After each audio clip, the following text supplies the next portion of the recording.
Hi friends, நம்ம விஜய் மல்லி ஸ்டோரியில் வந்துட்டு ரொம்பவே இன்ட்ரெஸ்டிங்காக போக இருக்குது. மெயினாக இந்த கம்மிங் எபிசோட் பார்க்கறக்கு ரொம்ப த்ரில்லிங்காக இருக்கும் அப்படின்னே சொல்லலாம். ஏன்னா நாலா பக்கமும் வந்துட்டு டார்ச்சல் கொடுக்குற மாதிரி இப்போ ரஞ்சிதா ராஜி வந்துட்டு செம்மையாக மாட்டிட்டாங்க அப்படின்னே சொல்லலாம். மெயினாக வந்து ராஜி ரஞ்சிதா வந்து பார்த்திங்கன்னா மல்லிகிட்டையும் கதிரேஷன்கிட்டையும் செம்மையாக சிக்கிட்டாங்க. ஸோ இவங்க ரெண்டு பேருமே வந்து ஃபஸ்ட்டு கதிரேஷன் மட்டும்தான் டார்ச்சல் பண்ணிட்டு இருந்தாங்க. இப்போ மல்லி வந்து கடைசி டைமில் அவங்க வீட்டுக்கே வந்து உட்காந்துட்டு டார்ச்சல் பண்ணிகிட்டு இருக்காங்க. ஸோ ரெண்டு பேரையும் வந்து எப்படியாவது சமாளிச்சு தான் ஆகணும். இப்போ மல்லி இருக்கிற டயத்தில் கதிரேஷன் கால் பண்ணுறது அண்ட் தென் இது விஷயமா பேசுறது அப்படிங்கிற மாதிரி நிறைய கட்டங்கள் எல்லாமே காமிச்சிட்டு இருக்காங்க. மெயினாக வந்து பார்த்திங்கன்னா மல்லி உட்காந்துட்டு இருக்கிறது வந்து பார்த்திங்கன்னா உங்களை நம்பலை. நீங்கள் கடைசி டயத்தில் வந்து ரஞ்சிதா வந்து மாற்றி சொல்லிடுவாங்க அப்படிங்கிறதுக்காக தான் நான் மெயினாக இங்கே உட்காந்துட்ருக்கேன். மெயினாக நாளைக்கு அடுத்த நாள் வந்து நீங்கள் கோர்ட்டுக்கு போகிற வரைக்குமே நான் இங்கே தான் இருக்க போகிறேன் அப்படிங்கிற மாதிரி சொல்கிறாங்க. ராஜீவ் வந்து நீ ஃபோன்லேயே சொல்லியிருக்கலாம்ல அப்படிங்கிற மாதிரி சொல்கிறாங்க. அவங்க மெயினாக நம்பலைங்கிறது கிளியர் கட்டாக சொல்கிறது மட்டும் இல்லாமல் அங்கே உட்காந்துட்டு இருக்க காரணமே வந்துட்டு கண்டிப்பாக ஏதோ ஒரு விஷயங்கள் இருக்கும் கண்டுபிடிக்கணுங்கிறதுக்காக தான். ஸோ அவங்க நினச்ச மாதிரியே தான் வந்து எல்லாமே நடந்துட்டுருக்கு. ரஞ்சிதா வந்து மல்லியை ஏமாற்றணும் அப்படிங்கிறதுக்காக காஃபியில் வந்துட்டு மயக்க மருந்து கலந்து கொடுக்கும்போது அவங்க குடிக்காமல் வந்து மறுத்துட்டாங்க.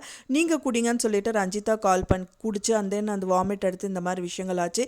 இன்னியும் வந்து ரஞ்சிதா விட்டு வைக்கக்கூடாது அப்படின்னு சொல்லிட்டு செமையாக தான் ஒரு பிளான் பண்ணியிருக்காங்க. ஆனால் வந்து அது ஒர்க் அவுட்டும் ஆயிடுச்சு அப்படின்னே சொல்லலாம். ஏன்னா மல்லி எப்படியாவது தூங்க வைக்கணும் அப்படிங்கிறது அவங்களோட எண்ணம். ஏன்னா எந்த டயத்துலையும் வந்து கதிரேஷன் அவங்க வீட்டுக்கு வரலாம், ஃபோன் பண்ணலாம், ஸோ நாளைக்கு நடக்கிற விஷயம் பற்றி பேசலாம் அப்படிங்கிற மாதிரி எல்லாம் நிறைய விஷயங்கள் இருக்குது. மெயினாக வந்துட்டு அவங்க வந்து பார்த்திங்கன்னா அவங்க ஷேர் வந்து கேட்டிருக்காங்க 2%. ஸோ அது வாங்கணுங்கிறதுக்காக கேட்கும்போது தான் வந்து மல்லி வந்து ஸ்ட்ராங்காக உட்காந்துட்ருக்காங்க. அதுக்கான பேச்சுவார்த்தைகள் நிறைய இருக்கும். ஸோ அந்த டயத்தில் மல்லி உட்காரும்போது ஏதாவது விஷயங்கள் தெரிஞ்சுது அப்படின்னா வந்துட்டு கண்டுபிடிச்சிட்டு அவங்களும் வந்து த்ரெட்டன் பண்ணுறக்கு ஆரம்பிச்சிருவாங்க அப்படிங்கிறதுக்காக தான் இந்த விஷயங்கள் வந்து பண்ணிட்டு இருந்தாங்க. மெயினாக என்ன பண்ணியிருக்காங்கன்னா மல்லியை ஏமாற்றணும் அப்படிங்கிறதுக்காக வந்து பார்த்திங்கன்னா அவங்க வந்துட்டு சர்பத் வந்து போட்டு குடிச்சிட்ருக்காங்க.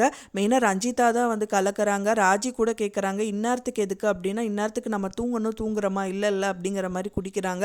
அப்போ தான் மல்லியை பார்த்துட்டு மல்லிக்கு கொடு அப்படிங்கும்போது மல்லி நான் என்ன கொடுத்தா வாங்கி குடிக்கவா போகிறா, அதில் ஏதாவது ஒன்று கலந்து தான் வச்சுருப்பாங்கன்னு சொல்லி அவங்க டவுட் பண்ண தான் போகிறா. நீங்கள் குடிங்க ராஜிமா அப்படின்னு சொல்லிட்டு ரஞ்சிதா ராஜி ரெண்டு பேருமே வந்து அதை குடிக்கிறாங்க. அதுக்கப்புறமா மல்லியும் வந்து பார்க்குறாங்க நீ வந்ததுலேருந்து ஒன்றுமே சாப்பிடல, ஸோ ஏதாவது ஆயிரப்போடு நீ போய் சாப்பிட்டு நாங்கள் தான் கொடுக்கறது எல்லாம் நீ சாப்பிடாட்டா பரவாயில்ல நீயே போட்டு குடி அப்படிங்கிற மாதிரி சொல்கிறாங்க. ஸோ அதுக்காகவே வந்து மல்லியும் வந்துட்டு கிச்சனுக்கு போயிட்டு அவங்களும் வந்து அந்த சர்பத்தை போட்டு குடிக்கிறாங்க. இப்போ கேட்குறது நம்ம நினைக்கிறது ஒரு விஷயம் என்னென்னா அவங்க இந்த மாதிரி ஒரு சூழ்நிலையில் வந்து உட்காந்துட்டு இருக்கும்போது அவங்கள கண்டிப்பாக வந்து நம்பக்கூடாது அப்படின்னு சொல்லிட்டு அந்த வயசானவரே வந்து சொல்லியிருக்காரு. ஸோ அப்படி இருக்கும்போது அவங்க வீட்டில் அவங்க குடிக்காமல் ஆன்லைனில் ஏதாவது ஆர்டர் பண்ணி ஜூஸோ இல்லை ஏதாவது ஒரு சாப்பாடோ ஆர்டர் பண்ணி சாப்பிட்ருந்தா நல்லா இருந்திருக்கும்.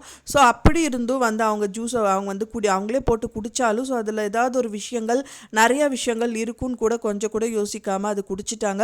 குடித்தது மட்டும் இல்லாமல் அங்கே மயக்கம் போட்டு விழுந்துட்டாங்க. விழுந்ததுக்கப்புறம் தென் வந்துட்டு அவங்க வந்து என்னடி மயக்கம் போட்டு விழுந்துட்டா அப்படிங்கிற மாதிரி ராஜி கேட்குறாங்க.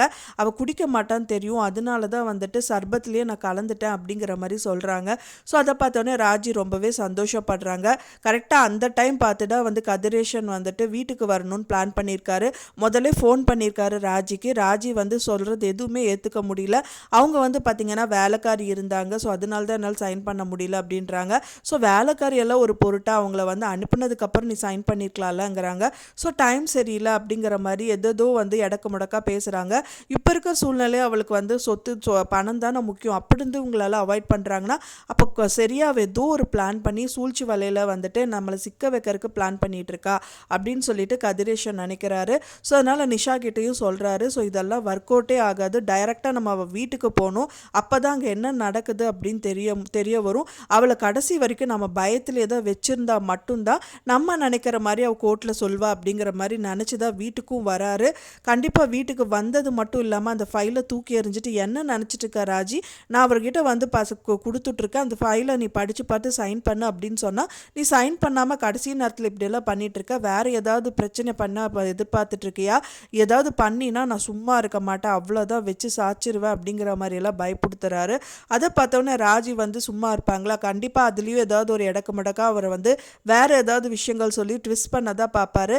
ஏன்னா வந்து நம்ம மல்லி வந்து வீட்டில் உட்காந்துட்ருக்காங்க, ஏதாவது ஒரு விஷயங்கள் அவங்களுக்கு கேட்டுச்சு அப்படின்னா பெரிய பிரச்சனை ஆகிடும் அப்படிங்கிறதுக்காக வந்து கண்டிப்பாக ஏமாற்ற தான் பார்ப்பாங்க.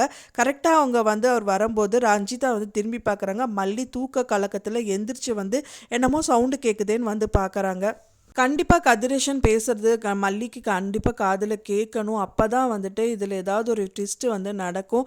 ஏன்னா மல்லி வந்ததே வந்து அவங்க ஏதாவது விஷயங்கள் பண்ணுவாங்களா, ஏதாவது ஒரு நல்ல இதுலேருந்து நம்ம தப்பிக்க முடியுமா, இதில் ஏதாவது கலவரம் பண்ணி திரும்பவும் அவர் வந்து ஜெயிலுக்கு அனுப்பிட்டா அவரோட வாழ்க்கை வெண்பான் விஜய் வந்து சேராமே போயிடுவாங்கன்னு சொல்லி தான் மெயினாக வந்து அவங்க உட்காந்துட்டு இருக்காங்க. இதை வந்து அவங்க கவனிச்சா மட்டும்தான் அவங்கள காப்பாற்ற முடியும். எப்படி நடக்கும் அப்படின்னு சொல்லிட்டு வெயிட் பண்ணி பார்க்கலாம். ஃப்ரெண்ட்ஸ், நான் சொன்ன இந்த தகவல் உங்களுக்கு பிடிச்சிருந்தா மறக்காமல் லைக் பண்ணுங்கள், ஷேர் பண்ணுங்கள், கமெண்ட் பண்ணுங்கள், சப்ஸ்கிரைப் பண்ணுங்கள். மேலும் இன்னொரு மல்லி சீரியல் அப்டேட்டோட நெக்ஸ்ட் மீட் பண்ணுறேன். தேங்க்ஸ் ஃபார் வாட்சிங் மை டியர் ஃப்ரெண்ட்ஸ். நெக்ஸ்ட் வீடியோவில் பார்க்கலாம்.